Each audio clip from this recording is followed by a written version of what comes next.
નમસ્કાર મિત્રો. મિત્રો આજે તમારી સમક્ષ એવો સુંદર ઉપાય રાખવા જઈ રહ્યો છું.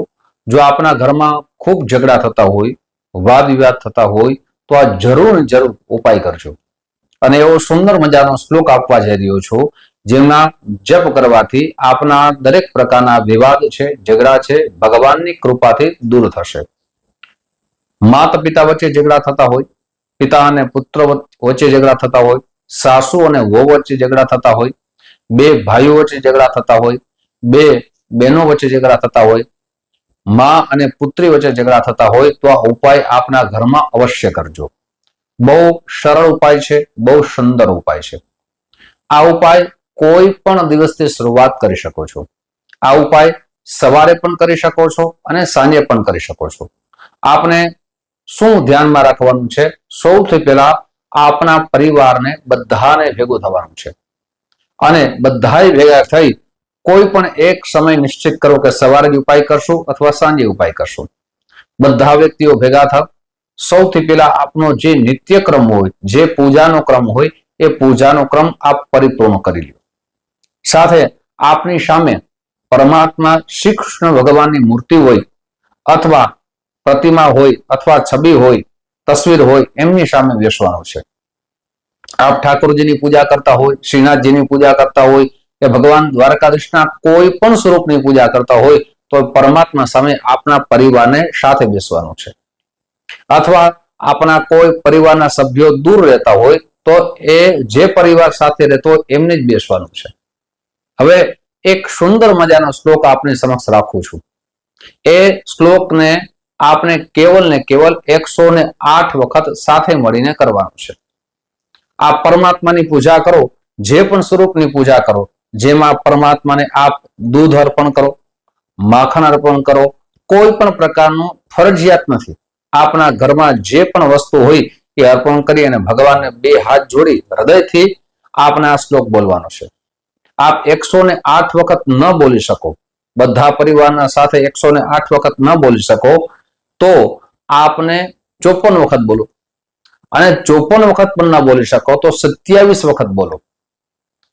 હવે સંજોગ એવા થાય કે બધા ના બોલી શકે તો એક વ્યક્તિ, બે વ્યક્તિ આ શ્લોક બોલે અને બીજા બધા શાંતિપૂર્વક શ્રદ્ધાથી આ શ્લોકને સાંભળે. આ શ્લોક આપની સમક્ષ હું રાખવા જઈ રહ્યો છું. મિત્રો, આ શ્લોક આપની સમક્ષ રાખું એનો અર્થ પણ આપની સમક્ષ રાખીશ, પણ તે પહેલા એક નમ્ર પ્રાર્થના છે. મારા નવા મિત્રો આ વિડીયો જોઈ રહ્યા છો, મિત્રો આ વિડીયો તમને ગમે તો જરૂર ને જરૂર લાઈક કરજો. આ વિડીયો તમારા મિત્ર સર્કલમાં, સગા સંબંધીમાં ખૂબ શેર કરજો. એમના પરિવારમાં ઝઘડા થતા હોય, વિવાદ થતા હોય તો બધી પ્રકારના વિવાદો ભગવાનની કૃપાથી બંધ થઈ જાય. સાથે મિત્રો, આ વિડીયાના કોમેન્ટ્સ બોક્સના જરૂર ને જરૂર ઓમ નમો ભગવતે વાસુદેવાય આ મંત્ર જરૂર લખજો. સાથે મિત્રો, જે પણ તમારી સમક્ષ અમે ઉપાય રાખીએ છીએ એ દરેક સરળ ઉપાય રાખીએ છીએ જે દરેક વ્યક્તિ કરી શકે.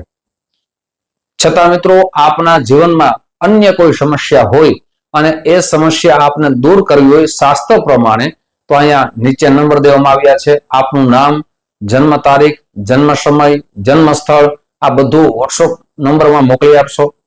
સાથે સુનિશ્ચિત દક્ષિણા મોકલી આપશો જન્મ કુંડળી જોવાની. એટલે આપણે કુંડળી બાબતથી દરેક પ્રકારની સમસ્યાના શાસ્ત્રોક્ત ઉપાય બતાવવામાં આવશે, સરળ ઉપાય બતાવવામાં આવશે. મારી ઓફિસ જામનગરમાં છે. આપ જામનગરથી દૂર રહેતા હોય તો આ બધું વસ્તુ મોકલી આપશો. સાથે જ્યોતિષ જોવાનો સમય, એપોઇન્ટમેન્ટ લેવાનો સમય અને ફોન કરવાનો સમય સવારે 10 વાગ્યાથી લઈ અને બપોરના 1 વાગ્યા સુધી છે.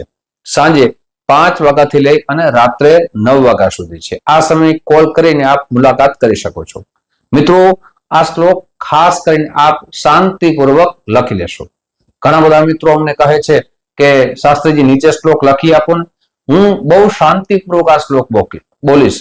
આપ એ શ્લોક કોઈ પણ નોટમાં પેનથી શાંતિપૂર્વક એક વખત વિડીયો ન જોવો, બીજી વખત જોવો, આમ 3-4 વખત આપ જોશો એટલે આ શ્લોક આપ લખી શકશો અને પછી બોલી પણ શકશો. આ શ્લોક જરૂર લખી લેશો.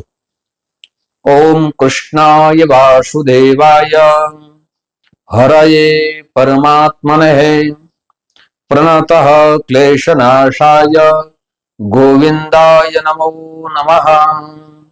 ફરીથી બોલું છું મિત્રો. ઓમ કૃષ્ણાય વાસુદેવાય હરયે પરમાત્મને પ્રણતઃ ક્લેશનાશાય ગોવિંદાય નમો નમઃ. આ મંત્રનો અર્થ બહુ સુંદર થાય છે કે અમારો આખો પરિવાર આપના ચરણોમાં બેઠો છે. આપની કૃપા અમારી ઉપર વરસે અને અમારા જે જીવનના પરિવારમાં જે પણ આધિ વ્યાધિ ઉપાધિ વિવાદ છે દરેક પ્રકારના દૂર થાય. ભગવાન પાસે એવી હૃદયથી પ્રાર્થના કરીએ ત્યારે ભગવાન આપની સ્તુતિ અવશ્ય સાંભળશે અને સ્તુતિ હંમેશા હૃદયથી નીકળે. અને જ્યારે સ્તુતિ ભગવાન પાસે પહોંચે એટલે આપણા જીવનના દરેક પ્રકારના કષ્ટો છે, વિવાદ છે, આધિ વ્યાધિ દરેક દૂર થાય છે. પણ ભગવાન માટે સંપૂર્ણ વિશ્વાસથી સંપૂર્ણ શ્રદ્ધાથી આ પરિવાર મળીને કરશો, અવશ્ય ભગવાન તમારી માથે કૃપા કરશે. પાછા મિત્રો એવું નથી કે આપ કન્ટિન્યુ ચાલુ રાખો, ભગવાનની ભક્તિ પણ થાય ને આપના ઘરમાં કોઈ દિવસ વિવાદ આવી પણ ન શકે. મિત્રો આવા જ ઉપાયો જે આપ કરી શકો તમારી સમક્ષ રાખતો રહીશ. જે પણ માધ્યમથી આ વિડીયો આપ જોતા હો, આ એ માધ્યમને ફેસબુકના માધ્યમથી આ વિડીયો જોતા હો તો અમારા પેજને જરૂર ને જરૂર ફોલો કરી લેજો, જેનાથી આવી નવી જાણકારી આપને પ્રાપ્ત થઈ શકે. યુટ્યુબના માધ્યમથી આ વિડીયો જોઈ રહ્યા છો તો અમારા ચેનલ સબસ્ક્રાઇબ કરી લેજો, જેનાથી નવી નવી જાણકારી આપને જ્ઞાન વધે, આપના જીવનમાં દરેક પ્રકારની ચિંતાઓથી આપ દૂર થાય ઉપાયના માધ્યમથી. મિત્રો ફરીથી મળશું. આપ સૌને મારા જય શ્રી કૃષ્ણ, મહાદેવ હર.